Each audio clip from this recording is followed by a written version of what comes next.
Welcome to the Snap Count on Big Play Sports Network, brought to you by FanDuel. I'm Trey Essex, and this is my quarterback and yours, Mr. Charlie Batch. How you doing, sir? I'm doing well. How you doing, big fella? Fantastic, man. We got a great show. This is episode number 6. I can't believe we 6 in already, CB. But we got some fun stuff. Finally, some football happening. We had a very fun college football season opening weekend. We got week 1, but first and foremost, we have a very special guest. Charlie, would you mind giving me a drum roll, please? Here we go. By way, born and bred from the Bronx, New York, by way of Hofstra University, an analyst for FS1 and SNY TV, host of the Why Willie Show, came to the Pittsburgh Steelers in the 4th round of the 2006 NFL Draft. Y'all might know him as number 74 in Pittsburgh, number 66 in New York, but he is my brother from another, Mr. Willie Colon. Sir, thank you for joining us on the Snap Count. How you doing, my man? Oh, it feels so good. It feels so good to be reunited. I'm good, man. I gotta tell you, when I saw the clips of you guys doing this, I'm just like, what an interesting pair. What an interesting pair. I like it. You guys are doing it. I saw Debo and Joe Hayden doing something, man. Yeah, man. It's good. See, people thought we were just all blood and guts, man. We got a lot of brains on our Super Bowl team, man. We do, man. And we keep it close, man. We have maintained relationships after all these years, and that kind of leads me to this. It's 20 years since we won the Super Bowl, and me and Charlie are really leaning into that this year because we're going to celebrate that versus the Colts in November. You unfortunately weren't a part of that squad, but you came the next year in 2006. You came to a Super Bowl winning team from Hofstra, which, not the power of houses, but still. No, you came over to Pittsburgh. Powerhouse in D1AA, Trey. There you go. We weren't in the Big Ten. D1AA, we kicked. Look, I came from Northwestern. I can't throw stones, okay? So, but you came to a Super Bowl winning team as a rookie. Tell me how was that for you? You know, I tell this a lot. I was spoiled because when I got to the team, you guys were still partying, right? Like you guys. And so even though I hadn't done shit, I haven't won. I didn't win it. Oh, I'm sorry if I can't curse on here. I haven't. No, it's all good, brother. I didn't do anything. Like I was very much a rookie, but you guys were still very much in like celebration mode, right? Like I remember hanging out with Max, and I remember hanging out with you guys, Trey, for Christ's sakes.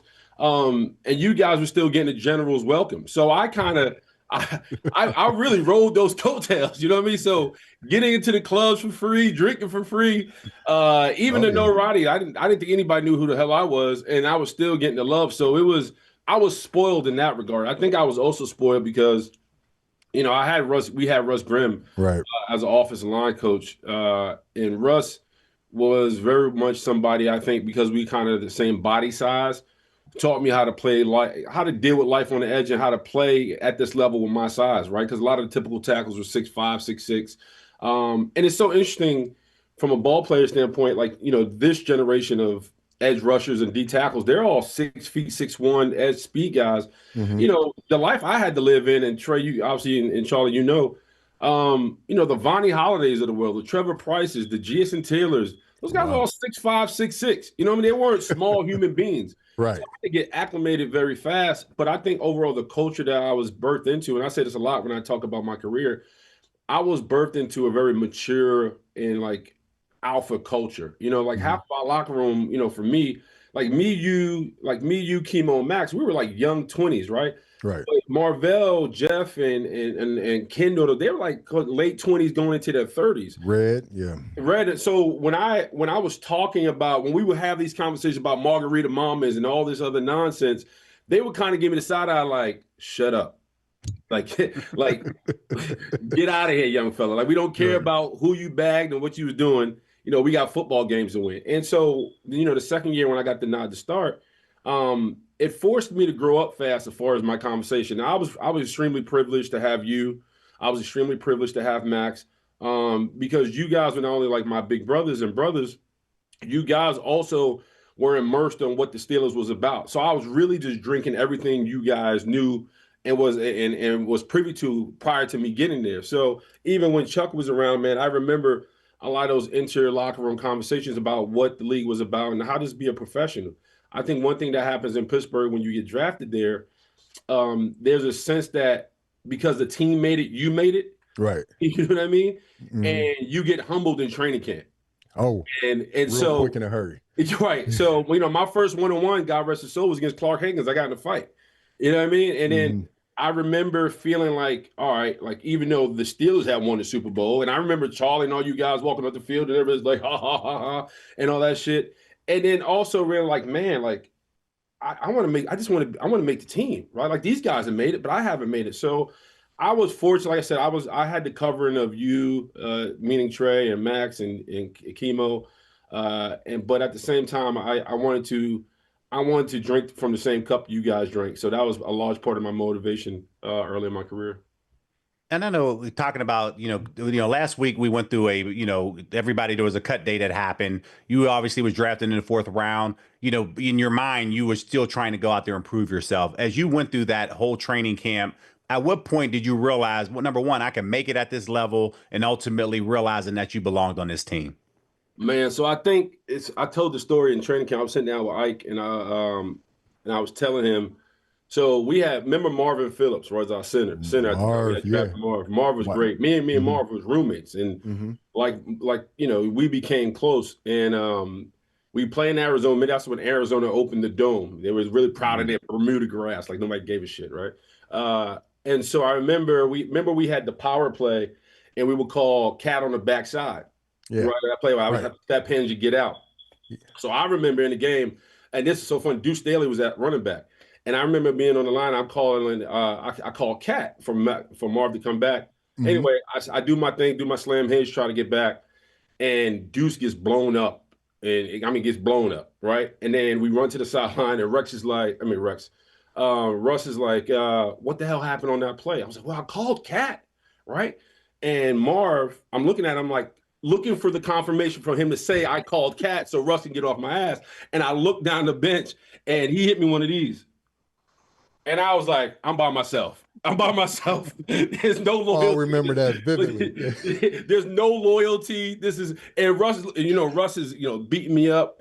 But it was like things like that kind of helped me realize, like, dog, you got to be responsible for yourself and you got to learn the game. You got to learn fast because even though you have this one opportunity, there will be more opportunities we have to prove myself. And as that preseason went along, um, I remember I had to go from right tackle to left tackle against Minnesota. And I think there was Trey, you can help me. His name was Edwards. He was a defensive end. Ray.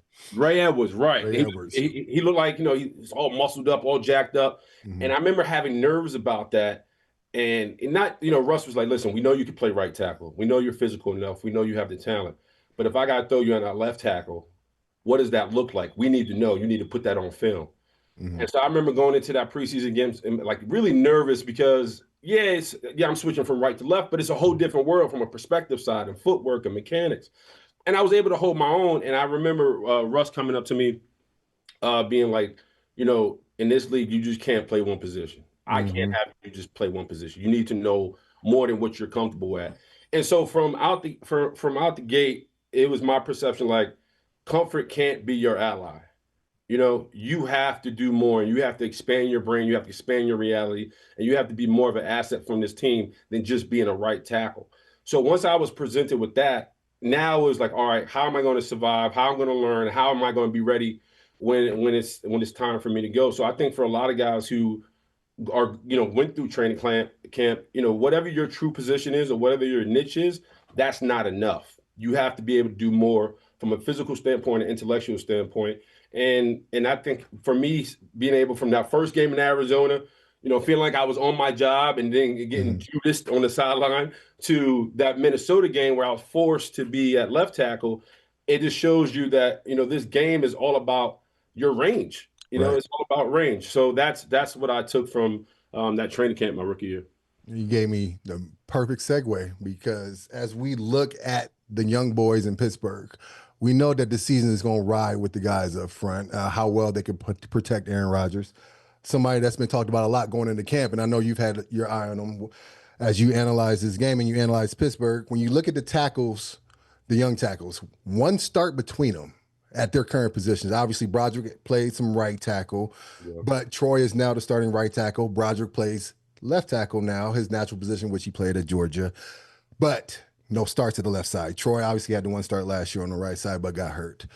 What have you seen from them, and do you have faith that they can do the job to keep old man Rodgers up for the entire season? I think a lot of what it's interesting watching Troy. He's extremely athletic for a guy his size. Really athletic, bends extremely well. The most I took from him was that he cares about his job, which is a testament to how he was raised in the game and who he is as a person. I think what's so interesting about that room as a whole is you don't realize that there has been a breakage as far as culture in that room, right? Because once Pouncey, DeCastro, and Ramon all left, there was another wave that just didn't make it, right? Right. So that culture of how we played and how we perceived ourselves and what we needed to be for the team in general, there was a break off. So now that this new five is on deck, my time around them, I was really just talking about culture and how we went through our day to day and how we practice, right? Like Russ did a great job of warming us up for the practice. They're like, like as far as bags, like shells, like we were always we practiced fast. We was always sweating. We was always like working. And when I try to explain to these young guys, like a good offensive line understands momentum. And they was kind of looking at me and said, what do you mean by that? I was like, well, if a defense gives a big score, we have to respond, and it starts with us. We start momentum. If we do score and we're running the ball and we need to finish the game, it starts with us. We got to be going to tank formation. We got to do what we need to do. And now all comes down to detail and how we carry ourselves and our ability just to be the most physical people on the fucking field, right? And so a lot of times, man, those young guys, if we were privy to that because of Faneca and Jeff and all those guys and how they played. They were just gritty, tough, and they were just always after it. So when my time around them, man, I just was preaching that. I was like, dog, no matter what happens with the team, you got to start and you got to end momentum. That has to be your mindset. And that's what I was just trying to get around them. Individually, Troy and Broderick, they're just really young. They just need more battles. They just have, and I pulled Troy to the side a little bit. I said, you can't, and because he cares so much, and I love that about him, I was like, you got to understand, you got a lot more dog fights ahead of you, dog. And you're going to win some and you're going to lose some. But it's about how you choose to get better each and every day. And also, don't believe everybody around you, right? Because a lot of people who are in your ear never been in the trenches with you. So you got to not only trust your coaches and your technique and who you are as a tackle, but also understand that, if you want to play in this league a long time, you just got to constantly evolve. Just always look to evolve, not even just from a physical standpoint, from a mental standpoint. Because I learned so much. I told this to another one of my homeboys that I played with. He played in the league. I was like, I didn't learn football until I got to Pittsburgh. You know what I mean? Right. Everything I had done up to in my career, I was told to do, so I did it. But when I remember sitting down with you and Faneca, and they teach me about safeties and looks and linebacker depth and tails, that's football. That's how you learn to survive. So a lot of those guys are just learning that, and I just hope they do well. And right. I know coming into it, you talked about that offensive line. I know we're getting, we got a game that we're preparing for this week. You saw this offensive line with Justin Fields behind it. Now we're going to see it with Aaron Rodgers. You had a chance to see Aaron Rodgers last year. Talk about some of these things that, because you have that in-depth perspective, talk about, matchups that you may be looking for as this Steelers-Jets game come to us on Sunday. Well, first and foremost, I think, listen, after the world watch Aaron Rodgers run into MetLife Stadium holding that American flag. And I can tell you first and foremost, every New York Jet fan, anybody that's ever paid attention to the New York Jets for the last 20-something years and on, they thought that when he was carrying that flag running out of that stadium, that all the uglies was going to disappear, right? Like all the dark clouds, all the trauma that organization had dealt with was over. Then he gets hurt 4 snaps later. When he came back, man, I thought the biggest thing that I kind of didn't like was that when he got back, he didn't have any participation into the preseason. They kept him off the field, pretty much what the Steelers did this year. But nevertheless, man, that last year, week 1, it was against San Francisco 49ers on the road. Mind you, he has Tyron Smith at left tackle, right? He has Morgan Moses at right tackle. Elijah Vera Tucker was just coming off an ACL injury. They had 2 young guys in the middle at center and left guard. So the team, the offensive line was old but young, but a lot of the old guys were kind of shelling themselves. Like Tyron Smith, I love him. I love his game, and I will always speak highly of him. but he was a little bit of a shell of himself. All that said, you started to see Aaron age before your eyes, and he was asked to be the white knight of that organization, and I believe Aaron when he says it. And when Aaron got to New York, because I'm in the media here and I'm always on radio talking about it, he did a great job immersing himself into the city. I mean, he was at Knicks games, he was eating, he was around, he embodied New York culture, and people loved him for it. That's why everybody was super excited about him. For Christ's sakes, I remember the luncheon that I was just at last year. Woody Johnson showed up with a white New York Jets hat, white shirt, white pants, white Air Force Ones, and a platinum chain. I've never seen an owner look that saucy to start the season. He was like, yo, we winning the Super Bowl, right? He was that excited. And so when everything kind of went downhill, and Aaron, they pretty much handed the organization to Aaron, and nothing came awry. I thought last year when Tyron Smith went down and they added Olu Fashanu, he started to get healthy. The line started protected better, and we started seeing what we wanted to see out of Aaron Rodgers. He played a lot better. He's a lot more consistent, a lot more mobile. Because it wasn't just an Achilles. He was dealing with an ankle. He was dealing with a hamstring and a hip, and he was still gritting it out. As the season ended, we started seeing flashes of his mobilities and his ability to connect down the field. And now that I think he's fully healthy this year, I think we're going to see a lot better Aaron Rodgers. I think we're going to see a healthy one. I think we're going to see a more calm one. I think we're going to see somebody who's excited to play football and show it in all phases. And I'm excited to see him go, man. And I think he's going to do a damn good job. Well, fast forward over to Justin Fields, man. I try to say this, and Chuck, you can attest to this, Trey. I think certain players come with instructions. You know what I mean? And it's up to you to either abide by them or not. And if you don't, that's your ass. I don't see Justin Fields throwing the ball no more than 25, 30 times a game at best.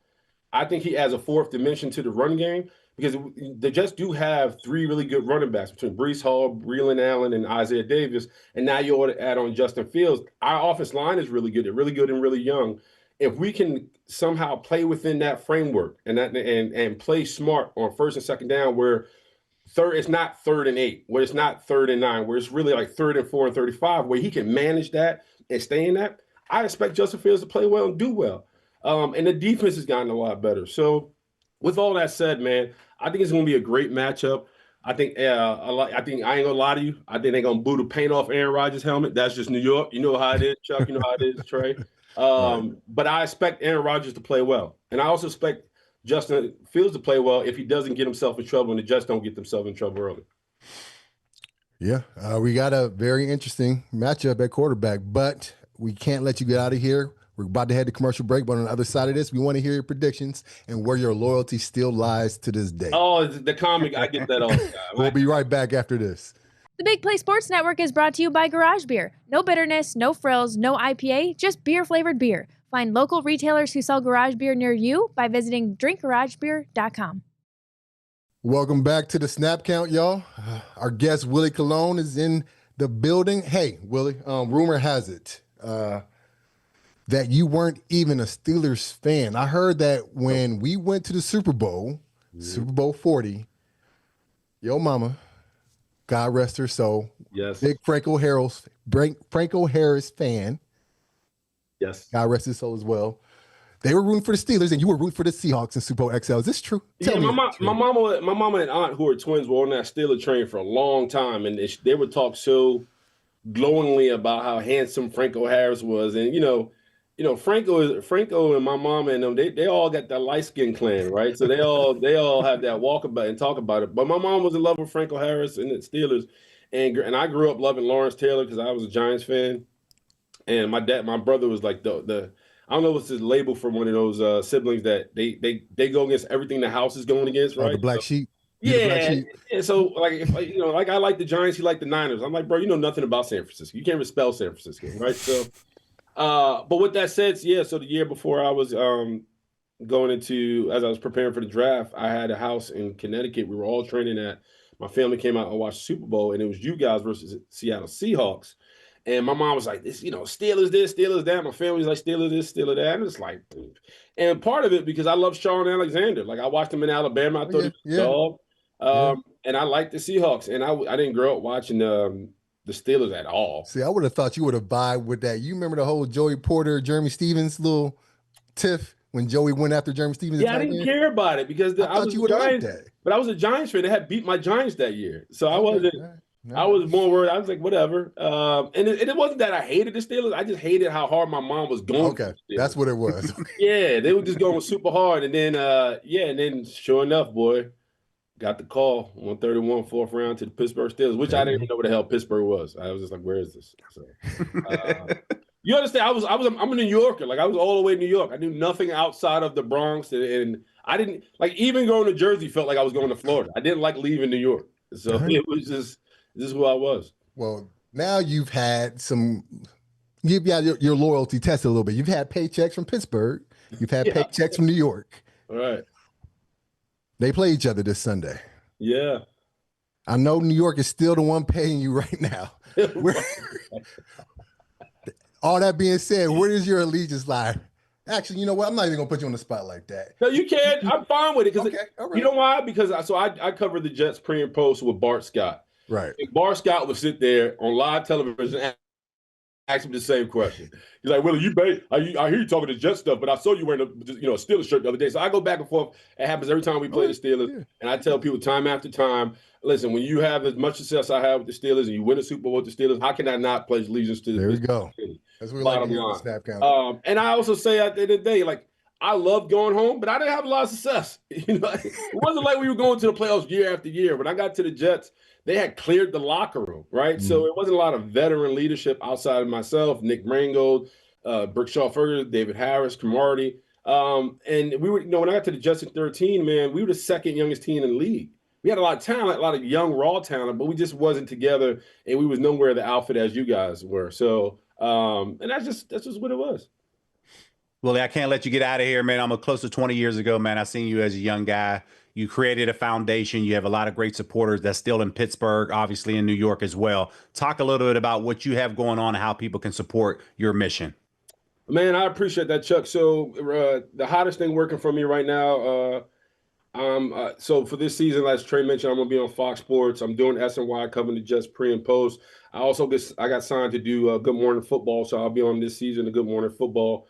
I'm excited about that. And also the wife and I dropped a book called Faith and Fertility. And this book, it means a lot. It's a two-person perspective of me and my wife and her IVF struggles. And it was real, man, because I think a lot of people don't understand.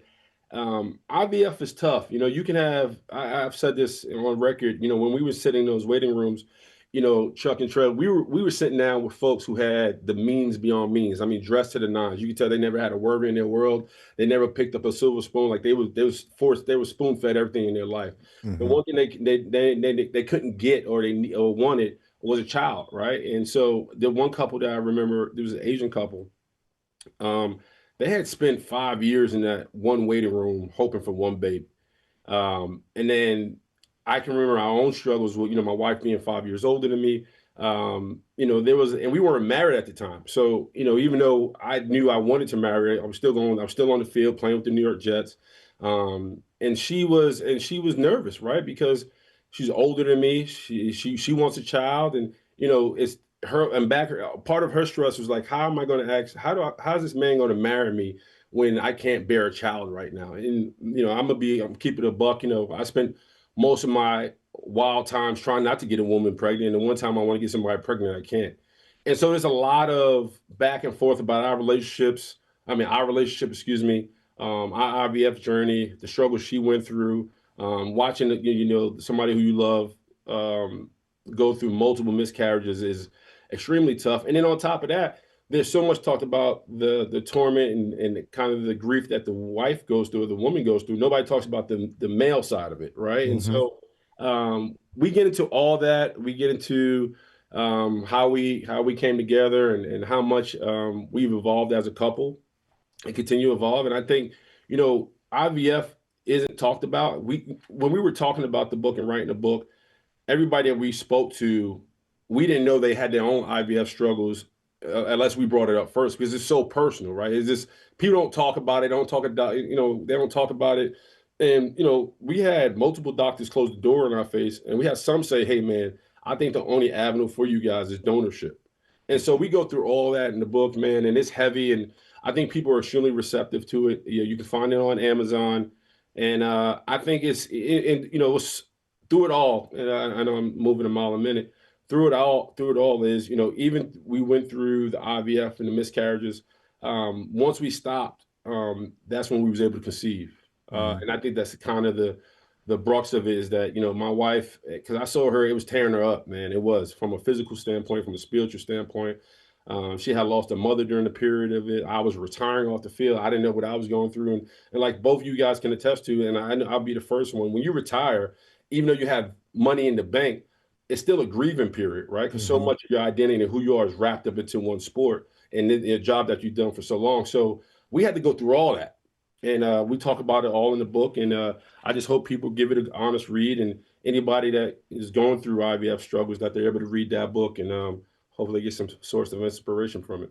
Give us the name again, and then where can they find it? Yes, Faith and Fertility. You can catch it on Amazon.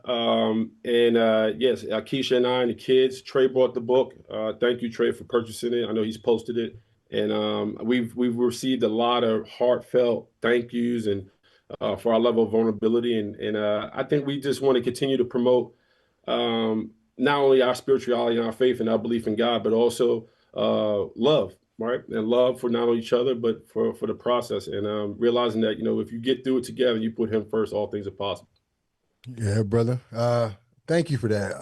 With so much football going on and fantasy and all gambling, it's really good to take a beat and talk about the things that really, truly matter. So I appreciate you for bringing that to us. Well, Willie, I appreciate you for stopping by. Thank you, man. Love you guys. Fans and Snap Count. You can find Willie this year on FS1. You can find him on SNY. You can find him on Good Morning Football. Yes, sir. Hosting the Why Willie Show as well. Thank you, number 74, for stopping by the Snap Count and gracing us with your presence. Appreciate you, brother. Respect. And we'll be right back after this break. The Big Play Sports Network is brought to you by Lake Spur Marketing, connecting your brand to the right customers. Visit lakespurmarketing.com today. These Steel City headlines are brought to you by Fairway Chevrolet GMC. Whether you're in the market for a truck that's heavy duty, built for work, or a real head turner, Fairway Chevrolet GMC has you covered.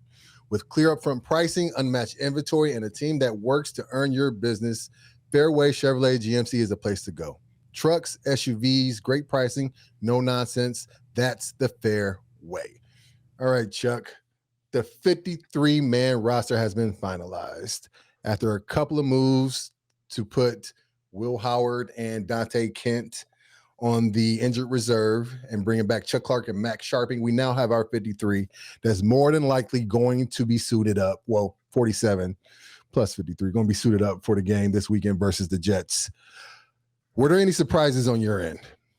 Yeah, there was no surprises because everything that the organization talked about going into training camp, coming out of it, they believed in their roster. There was no moves from the outside being made. So that just lets you know how comfortable that the organization was building the roster and how much they believe going into it. Yeah.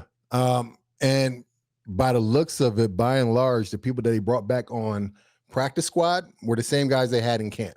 And to me, that's a sign that the team thinks that they had a very strong camp. I put this tweet out earlier, that a sign that a team that thinks they had a strong camp is when the practice squad is damn near everybody that you just released. They didn't need to go look too far to bring anybody back, Chuck. Wouldn't you agree with that assessment? No, I 100% agree with that. And that just lets you know how strong of a camp those young guys had, because either way, it was, from a roster perspective, and you start looking at the pecking order, that lets you know that Coach Tomlin really believed in, hey, I have the guys in the room. I told y'all that prior to camp. And now that these moves are made in this particular manner, he can still stand in front of that room and say, I told you so. Let's go out there now and get this work done. Yeah, initially when Max Sharping got released, I was a little bit surprised at that because I thought he had a good camp and Ryan McCullum hadn't really practiced up to that point. If I had to give one surprise on the O-line, I think it was Calvin Anderson, just because he hadn't practiced or played in any of the preseason games, but he must have shown enough in the offseason workouts beforehand. And they did bring Dylan Cook and Stephen Jones back to practice squad. Again, signifying that they had good camps as well. So by and large, I don't think there were any surprises, but when you look at this roster, we don't have, I think, what you would call name recognition. We have some stars, and the top 100 did recognize them. TJ Watt, of course, being the highest ranked of them all at 11th. They did give us some respect. They got Cam at 83, Patrick Queen at 75, and Jalen at 66. Did the NFL, and I guess this is voted on by our peers or some voters out there, did they get it right? Or do you think there's anybody else on our team that deserves to be mentioned in the top 100 of the NFL? No, I think they got it right. I mean, the Steelers, even the player, they shouldn't expect more on there only because of the type of season that you had. If you went out and dominated the league, then yeah, you would go out there and have more people on this particular list. Now, could they have been higher? Yeah, that's debatable. But again, we didn't create the list. Someone else did. So now this just adds fuel to the fire when you have Mike Tomlin walking in saying, TJ, here's what they think about you. So now you're throwing that little nugget out there to now light that fire underneath him to have a great season. Yeah, but I gotta say, DK's not on there. I don't see DK in the top 100. And I think he's definitely has an argument to be one of the top 100 players. He's definitely, I think, a top 10 wide receiver. Some could argue a top 5 to 7 wide receiver when he's really on. And I gotta think a Hall of Famer and arguably one of the better quarterbacks to play this game in Aaron Rodgers. I know he probably doesn't care about this list at all, but it is slightly disrespectful not to have somebody who a lot of folks consider a GOAT candidate, not to be mentioned in the top 100, but he didn't have the greatest season, coming off a bad season in New York, so to speak. So I get what they're saying with this list, but those are my only two who I think would make an argument, or who could have an argument about making that top 100. But we've been around Mike Tomlin enough that he behind the scenes, I promise you that he's now throwing that little nugget out to those guys. Hey, you were once the best. Now you don't even make the list. What you going to do about it? Exactly. Now, I got to say, when it comes to drafting fantasy teams, there weren't a lot of Steelers being picked, and that's to be expected. We're not going into the season as one of the highly vaunted offenses, but I think by season's end, we might have some guys that could make your argument that they are top 10 players. But we also, in Steeler City headlines, one of our good and dear friends, Mr. Jerome Bettis, got honored as we renamed our youth mentoring program the Jerome Bettis Leadership Award. As somebody who I know appreciates stuff like this, Charlie, what does this mean to you? Yeah, they got it right for sure. There's no question about it. And when you talk about a person who you want now to carry that leadership torch on, who lived by it and walked that walk, it is Jerome Bettis. This was a guy that I looked up to when I first came into the league, because he was from Detroit. Obviously, my first couple of years was in Detroit. And watching him and then winning Walter Payton Man of the Year, having the opportunity to be his locker mate, watching how he goes about his day-to-day, that is a person that you want to emulate. Steelers got it right on this, and I'm super proud of Jerome because he's still continuing to carry that torch all of these years later. He's been now retired 20 years and now continue to still doing a lot of the things off the field, man. It's just an honor to know him. Right. And this award is for the program where they recognize a local high school football players who go above and beyond to mentor their teammates on and off the field. And I got to say, Jerome Bettis is the epitome of that. As a rookie coming in, I knew very well who Jerome Bettis was. I knew the type of team I was coming to. I knew his leadership.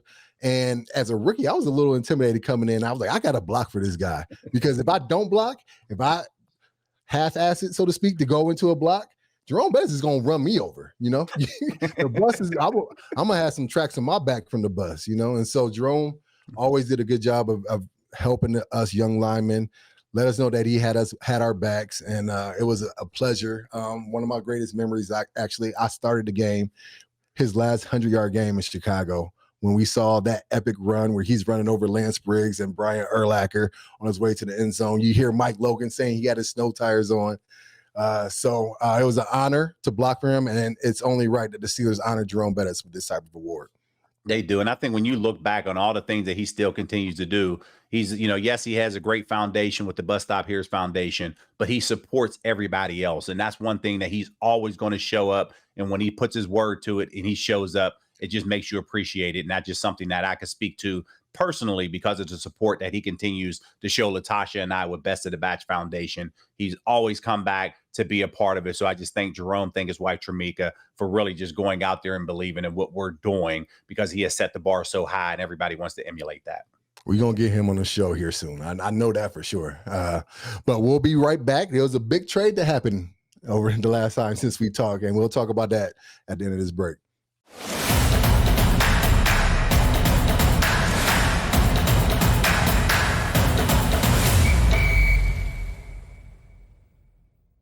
Big news in the NFL this week, Charlie, and it didn't have anything to do with Pittsburgh for once. We talked about this. There were two defensive ends that weren't happy with their contracts with their current team, Trey Hendrickson and Micah Parsons. Trey Hendrickson signed he got more money this year. I don't know exactly what his contract was, but he's in Cincinnati. He's in there this year, at least for one more year. But Micah, he got traded. Jerry and Micah could not come to terms, and Micah is now a Green Bay Packer. Did the Cowboys do the right thing by trading who I think, and this term gets thrown around, generational talent, but I think Micah has a good argument to be labeled that. Did Jerry Jones get it right, and did he get enough for this type of talent? Man, I don't think he got enough for it, but boy, was I wrong. I thought for sure he was going to play this year out because Jerry was just going to strong arm him and say, you want to know what you're going to play here. But obviously, right. I think there's things that happen behind the scenes that it was just like, we just have to get rid of this guy and move on. He got what he wanted, which was the contract. That's all he was looking for. Jerry got his 2 first-round picks and a player on the defensive line. So he felt that he won in this particular situation. Micah felt he won. So either way, they're both happy right now. They are. But if I got to put a grade to this for the Cowboys, I'll put a C-. I mean, yeah. We've been in this league for a long time, Charlie, and these type of players do not come around often, right? And whenever you have them in your building, you never see a 26-year-old guy that has accomplished as much as he's accomplished. He's made Pro Bowl every single year he's been in the league. He is, without a doubt, and it's not even arguable, one of the top 4 pass rushers. You can put him in there. Max Crosby, Myles Garrett, TJ Watt, Trey Hendrickson, obviously. Those are the 5 guys. Micah's one of them, and then someone can argue he's the best of the bunch. It's an argument because we think TJ obviously is number 1. But you don't see those guys leave their teams. Those guys don't get out the building very often. And now you're trading them for hope. That's what it is. Right. Because now Green Bay is going to have a pretty good team. And if you had to project it, those are going to be some late first-round draft picks probably, right? Because they're going to be a better team. And I don't know if it was a pride thing with Jerry or if it was just he thought there's no way he could think that he's a better football team today than he was before Micah. This had to be pride, don't you think? Yeah, it's just the unfortunate business side of this, right? Because last year they had an opportunity to renegotiate his deal. They didn't do it. And now they say, prove it again. And as a player, you go out and prove it again, but yet the organization doesn't want to pay you the value. That's just the unfortunate part of it. And at the end of this, it's about money. And that's why I say both sides. One, it's just a matter of what level do you feel that you win at? Because Mike, it was about trying to get his contract extension and finish his career in Dallas. It doesn't work that way. And now Green Bay's looking at it to say, maybe we have this generational talent. And it kind of reminds them of the Reggie White trade that happened years ago that ultimately brought a championship to Green Bay. So they're hoping that happens with this trade.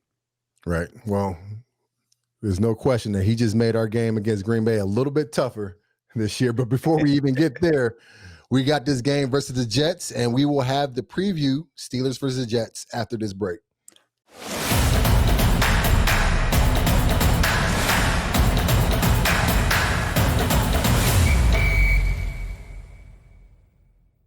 This week's game preview is brought to you by FanDuel. FanDuel is getting you ready for the NFL season with an offer you won't want to miss. New customers can bet just $5 and get $300 in bonus bets if you win. That's right. Pick a bet $5, and if it wins, you'll unlock $300 in bonus bets to use all across the app. You can build parlays, bet player props, ride the live lines, whatever your style, FanDuel has you covered. NFL season is almost here. The only question is, are you ready to play? Visit FanDuel.com/BigPlay to download the FanDuel app today and get started. Disclaimer, must be 21 plus and present in Pennsylvania. First online real money wager only, $5 first deposit required. Bonus issued as non-withdrawable bonus bets which expire 7 days after receipt. See terms at sportsbook.fanduel.com. Restrictions apply. Gambling problem? Call 1-800-GAMBLER. Whew. As of Monday afternoon, FanDuel has Steelers as a 2.5 favorite in New York week 1. Charlie, are we in for a close game? It will be early on because that's generally defenses are a lot further ahead than offenses. So I think this is going to be a game that we're going to be looking around like, whoo, this is a tough game to watch in the first half. And then I think ultimately the Steelers open it up and they do cover that 2.5 point spread. Okay. What do you think the Steelers need to do to start 1-0? Do you think that there will be enough offensive firepower to justify that this offense is moving in the right direction? I think they're going to try to create that the control of the line of scrimmage with that run game. That's something that Arthur Smith loves to do, and then see if he can get Jaylen Warren going and seeing what happens from that perspective. So I think those are, and again, I think the Jets are going to do the exact same thing. So I just feel that a lot of pressure is going to be on this offensive line. They have to get it done. You talked about it a lot as it relates to your 2 tackles. But again, it goes back to last week when I talked about it. Those 5 guys have to practice together. And that's why these 2 weeks were critical heading into this particular game. So I think this is going to be something that I'm going to pay attention to the trenches up front. Definitely. Isaac Seumalo has not played at all. Spencer Anderson was the one who got all the snaps during the preseason. So it's going to be interesting to see his and Broderick's chemistry to start because they don't have any snaps together at all. And that is your left side, your blind side for Aaron Rodgers. But I am interested to see how Arthur Smith starts the play calling. I loved what he did that first preseason game. And I mentioned this and I harped on this for an offensive line, especially a young one. You don't want to start games absorbing like force.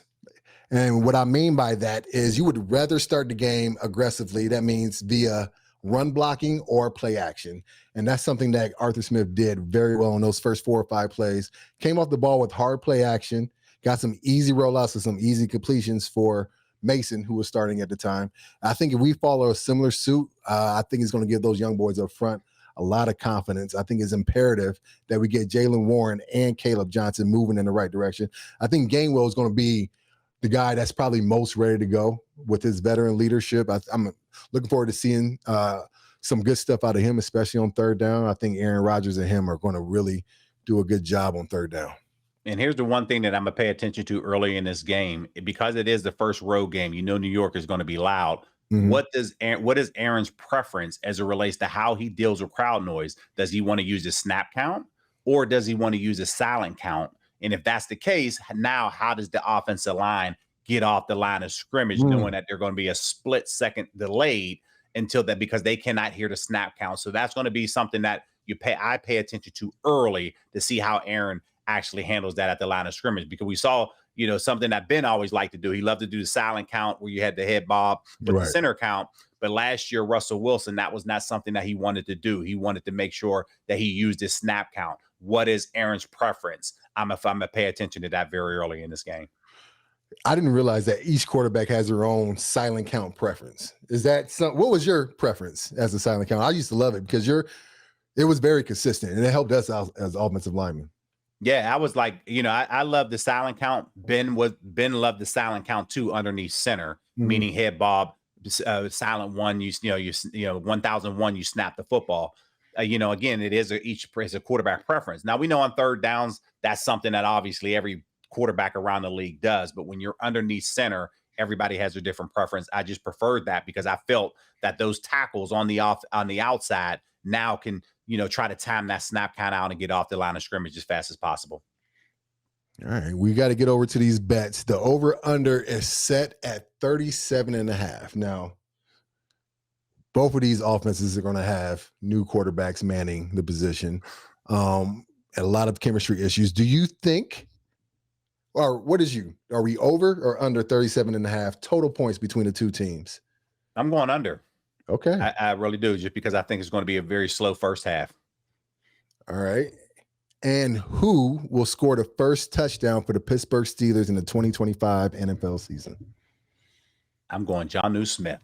John Smith plus 410 odds. You bet $10, you get $41. Bet $100, you get $410. That's what you're going to get on FanDuel if you bet that John Smith. I like that, actually. You get down in the red zone. I'm going to take it a little step further. Who you I got? say Mount Washington scores the first touchdown. Okay, so we still thinking that tight end route, though. Still thinking that tight end route. I bet we getting some kind of 3 tight end set down there. And Pat, Jonnu, and then Mount Washington find some way to get into the end zone. And I'm thinking Washington gets his hands on the ball. So those are our FanDuel bets for the week. Obviously, we always follow your quarterback because he always knows best. We'll be right back with our college football roundup at the end of this break.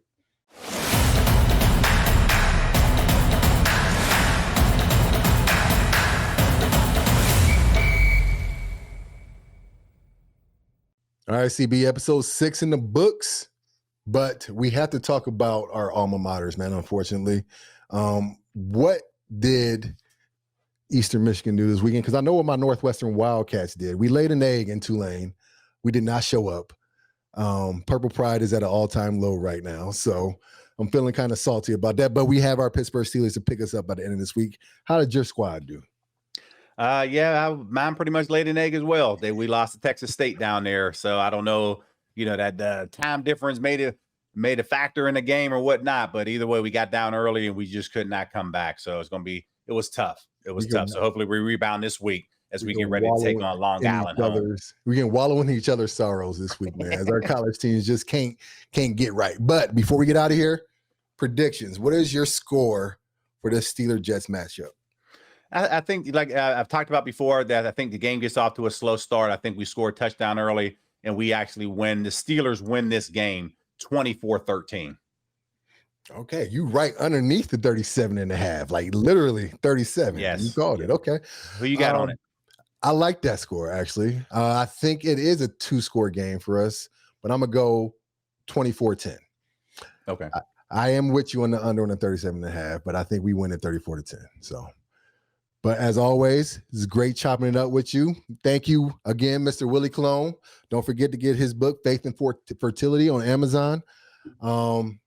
It's been great. Once again, I'll see you next week, CB. Sounds good. Here we go.